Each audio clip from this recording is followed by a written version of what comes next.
વડોદરામાં પણ અલગ અલગ વિસ્તારમાં ધોધમાર વરસાદ. જો કે કરજણમાં વરસાદે ખોલી પાલિકાની પોલ. ધોધમાર વરસાદથી કરજણમાં પાણી ભરાઈ ચૂક્યા છે. હજુ તો વરસાદની શરૂઆત થઈ છે. ચોમાસું હજુ બેઠું છે અને ત્યાં જ પાલિકાની પોલ મોટા ભાગના વિસ્તારોમાં ખુલી ગઈ છે. વડોદરાના કરજણમાં પણ પાણી ભરાઈ ચૂક્યા છે. લોકોને હાલાકીનો સામનો કરવો પડી રહ્યો છે. ધોધમાર વરસાદ વરસ્યો તેના પરિણામે વડોદરાના કરજણમાં પાણી ભરાવાની સમસ્યા પણ ઊભી થઈ છે. ધોધમાર વરસાદથી રસ્તાઓ જળબંબાકાર બની ચૂક્યા છે. લોકોને ભારે હાલાકીનો સામનો કરવો પડી રહ્યો છે. નવા બજાર, મેઇન માર્કેટ, તમામ વિસ્તારો એવા છે કે જ્યાં અત્યારે પાણી ભરાઈ ચૂક્યા છે.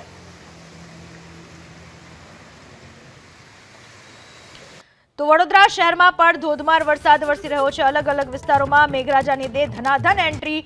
વડોદરા શહેરમાં ફરીથી એક વખત વરસાદની શરૂઆત થઈ ચૂકી છે. છેલ્લા કેટલાક કલાકોથી વડોદરામાં વરસાદ વરસી રહ્યો છે. વડોદરા શહેરમાં અલગ અલગ વિસ્તારોમાં ક્યાંક ધીમી ધારે તો ક્યાંક જોરદાર વરસાદ. છાણી, સમા, નિઝામપુરા, ફતેગંજ આ તમામ વિસ્તારોમાં વરસાદની શરૂઆત થઈ ચૂકી છે. વરસાદી માહોલ રહેવા પામ્યો છે.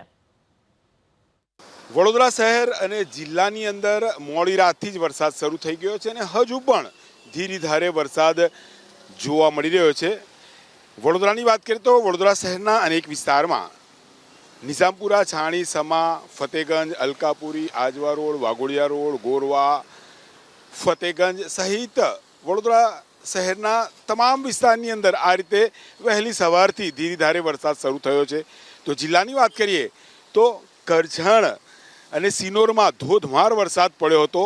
1.25 ઇંચ જેટલો વરસાદ પડી ગયો છે. તો સાથે વાઘોડિયા, ડભોઈ, સાવલી અને પાદરા પંથકમાં પણ વરસાદ પડી રહ્યો છે. એટલે કહી શકાય કે જે રીતે ગામડાઓમાં વરસાદ પડી રહ્યો છે, જે જગતનો તાત એટલે ખેડૂતને જે પ્રકારે વરસાદ જોઈતો હતો તે રીતે આપ જોઈ શકો છો. ધીરી ધારે અને મક્કમ વરસાદ, સાર્વત્રિક વરસાદ વડોદરા શહેર અને જિલ્લાની અંદર જોવા મળી રહ્યો છે. હવામાન વિભાગની જે આગાહી હતી તે જ રીતે વરસાદની શરૂઆત છેલ્લા 2 દિવસથી થઈ છે.